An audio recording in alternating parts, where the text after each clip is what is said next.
한국 차단 소식이 더 커지기 전에 바이낸스에 둔 자산부터 지켜야 합니다. 어느 날 앱이 열리지 않고 출금 버튼이 멈춘 듯 보이면 그 순간부터는 시간이 적입니다. 지금은 빨리 옮기는 사람이 편해집니다. 최근 한국에서 바이낸스 같은 미신고 해외 가상자산 거래소 앱이 구글 플레이 스토어에서 다운로드와 업데이트가 차단되었습니다. 설치가 막히면 신규 유입도 끊기고 업데이트가 막히면 기존 사용자도 점점 불편해집니다. 금융당국의 압박이 이어지면서 접속 제한 조치도 진행 중인 흐름입니다. 처음엔 불편으로 시작하지만 어느 날엔 접속 불가로 바뀔 수 있습니다. 그래서 지금 단계에서 미리 출구를 만들어 두는 게 핵심입니다.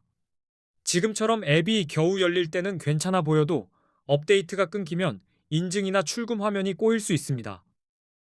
로그인 단계에서 반복 인증이 뜨거나 알림이 지연되면 심장이 덜컥합니다. 그런 순간을 피하려면 선제 이동이 답입니다. 특히 바이낸스 이용자분들은 거래소 안에 있는 자산을 신속히 다른 곳으로 옮겨야 하는 상황이 됐습니다. 가격이 오르내리는 문제보다 접속 경로가 막히는 문제가 더 급할 수 있습니다. 통로가 닫히면 선택지가 사라집니다. 이번 조치는 바이낸스만의 이야기가 아니라 FIU에 정식 신고하지 않은 해외 거래소 전반을 겨냥한 제재입니다. 한번 미신고라는 딱지가 붙으면 앱 유통부터 순서대로 조여오는 그림이 나옵니다. 기존 이용자분들은 앱을 이미 설치해둔 상태라면 당분간 사용이 가능할 수도 있습니다. 다만 업데이트가 막혀버리면 기능 개선도 보안 패치도 뒤처질 수 있습니다.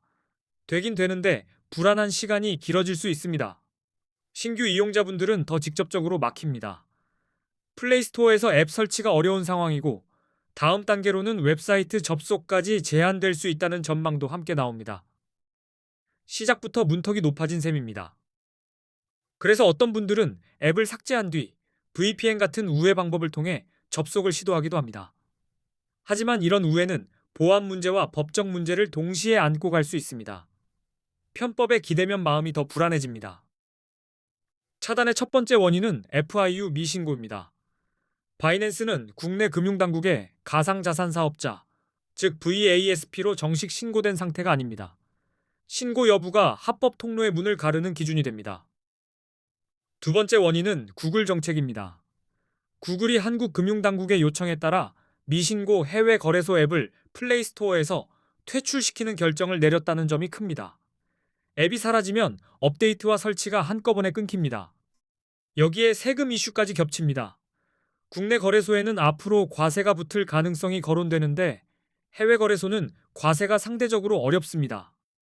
이런 구조 때문에 금융당국이 강한 조치로 방향을 잡았다는 해석도 나옵니다. 그렇다면 이용자 입장에서 가장 안전한 대응은 거래소 위험을 줄이는 이동입니다. 이미 설치된 앱이 열리더라도 향후 접속이 차단될 수 있으니 자산을 개인 지갑으로 출금해 분리해두는 방식이 유리합니다. 개인 지갑으로 옮기면 거래소 앱이 흔들려도 내 자산은 내 통제 아래에 있습니다. 급한 상황에서 출금창을 붙잡고 떨지 않아도 됩니다. 이런 때일수록 내가 키를 쥐는 구조가 마음을 지켜줍니다. 이동할 때는 속도도 중요하지만 정확성이 더 중요합니다. 주소 한 글자만 틀려도 되돌리기 어렵습니다. 보내기 전에 주소를 2번 이상 확인하고 받는 쪽 지갑의 네트워크가 같은지도 꼭 맞춰야 합니다. 네트워크 선택이 특히 함정입니다. 같은 코인 이름이라도 체인이 다르면 다른 길로 보내는 셈이 됩니다. 화면에 보이는 네트워크 표시를 꼼꼼히 보고 수수료가 싸다고 무작정 고르면 낭패가 날 수 있습니다. 초보자라면 소액으로 테스트 전송을 한번 거친 뒤 정상 입금이 확인되면 나머지를 보내는 방식이 안전합니다. 급할수록 한 번에 다 보내고 싶지만 작은 확인이 큰 실수를 막아줍니다. 또 한 가지, 급한 시기에는 네트워크가 혼잡해져 전송이 느려지거나 수수료가 갑자기 올라갈 수 있습니다. 금방 도착하겠지 하고 기다리다 마음이 타는 경우가 많습니다. 여유 있을 때 움직이면 불안도 줄어듭니다. 전송 기록도 남겨두세요. 전송 시간, 수량, 트랜잭션 아이디 같은 정보는 문제가 생겼을 때 가장 빠른 해결 열쇠가 됩니다. 불안한 뉴스가 쏟아질수록 내 기록이 내 편이 됩니다. 개인 지갑으로 뺀 뒤에 다른 거래소로 옮기는 선택도 가능합니다. 다만 다른 거래소로 바로 이동할 때도 입금 주소와 네트워크, 메모 태그 유무를 확인해야 합니다. 작은 체크가 시간을 벌어듭니다. 다시 강조하지만 우회 접속은 마지막 수단에 가깝습니다. VPN을 쓴다고 해서 항상 안정적으로 되는 것도 아니고 보안과 법적 부담을 감수해야 합니다. 근본 해결은 자산을 안전한 곳에 옮겨두는 겁니다. 국내 거래소로 옮기는 선택도 떠올릴 수 있지만 한계가 분명합니다. 국내 거래소는 레버리지 사용이 사실상 불가능하고 거래 수수료가 높게 느껴질 수 있습니다. 게다가 추후 세금이 부과될 예정이라 부담이 커질 수 있습니다.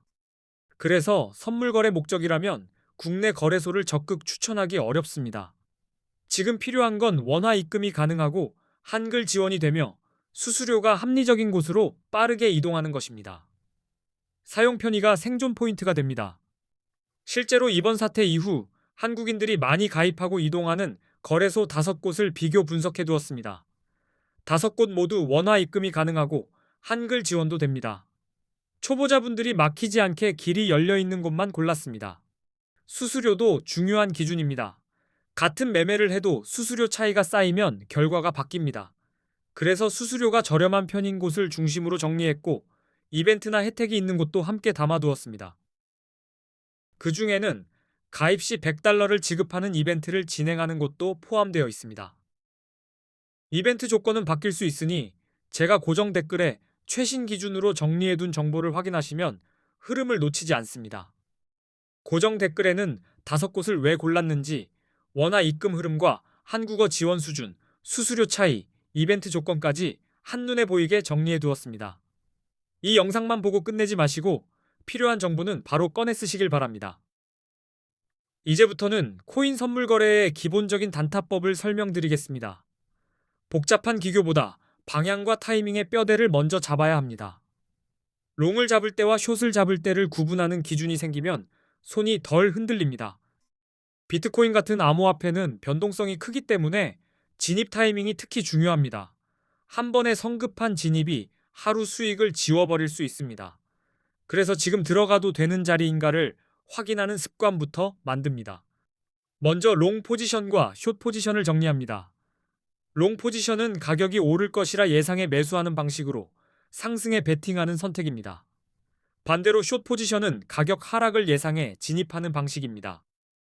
숏은 내려갈 때 수익이지만 반등이 세게 나오면 손실이 빠르게 커질 수 있습니다. 그래서 숏은 특히 근거가 단단해야 합니다. 감으로 들어가면 차트가 내 감정을 흔들어 놓습니다. 이제 롱 포지션 진입 신호를 봅니다. 차트에서 강한 상승 추세가 보이고 고점을 높여가며 올라가는 흐름이라면 롱이 유리할 수 있습니다. 시장이 위로 가는 습관을 들였다는 뜻이기 때문입니다. 상승 추세에서는 조정이 와도 이전 저점이 지켜지는지 함께 확인합니다. 저점이 무너지지 않으면 매수세가 살아있다는 신호가 됩니다. 이런 구조가 보일수록 롱 포지션의 논리가 단단해집니다. 기술적 분석에서 50일 이동평균선이 150일 이동평균선을 위로 돌파하면 골든 크로스라고 부릅니다. 흔히 강한 상승 신호로 해석되며 트렌드 전환의 힌트로 쓰입니다. 이 구간에서 롱을 검토하는 사람이 많습니다. 거래량이 증가하는지도 함께 봅니다. 가격이 오를 때 거래량이 같이 늘면 시장 신뢰도가 높아진 신호로 볼 수 있습니다. 참여가 늘수록 상승이 더 강력해질 가능성이 커져서 롱 진입 근거가 됩니다. 뉴스는 차트 위에 얹히는 불씨입니다. 규제 완화, 대형 기관 투자자의 진입, ETF 승인 같은 긍정적 요인은 가격 상승을 밀어줄 수 있습니다. 이런 소식이 나올 때 롱이 유리한 흐름이 만들어지기도 합니다. 다만 호재가 떴다고 무작정 뛰어들면 꼭대기에서 잡는 일이 생깁니다. 추세와 거래량, 이동평균선 같은 신호가 함께 맞을 때 들어가야 흔들림이 줄어듭니다. 확인 후 진입이 초보자 생존 공식입니다. 이제 숏 포지션 진입 신호로 갑니다. 차트가 하락 추세로 기울고 저점이 계속 낮아지는 패턴이 반복되면 숏이 유리합니다. 시장이 아래로 미는 힘을 가지고 있다는 뜻이기 때문입니다.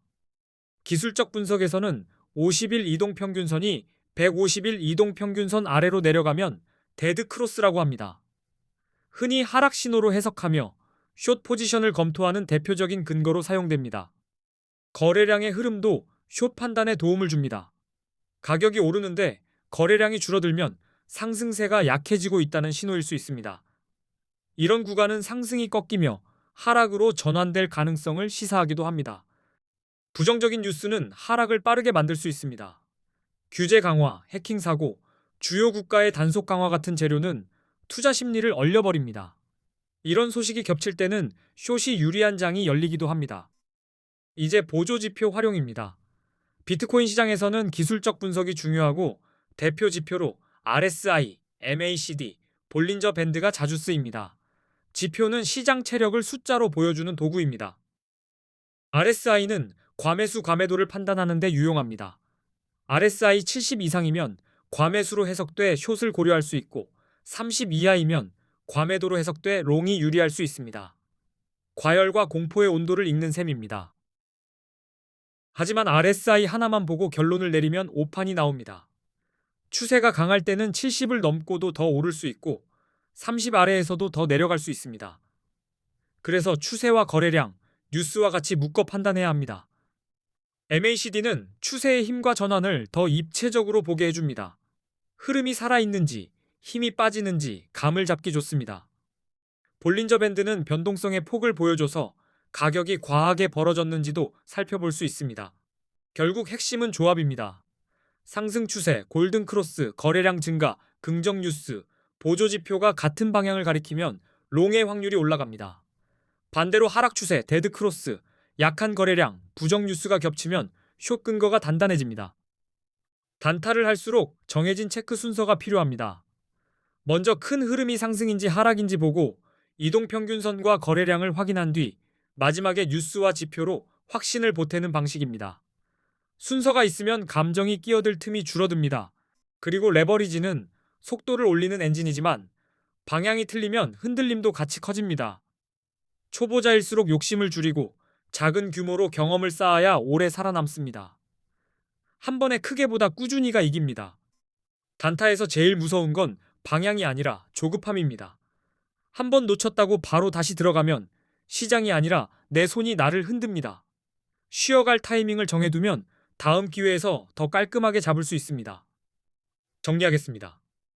지금 한국에서 바이낸스 한국 차단 흐름이 강해지면서 플레이스토어 다운로드 업데이트 차단과 접속 제한이 이어질 수 있습니다.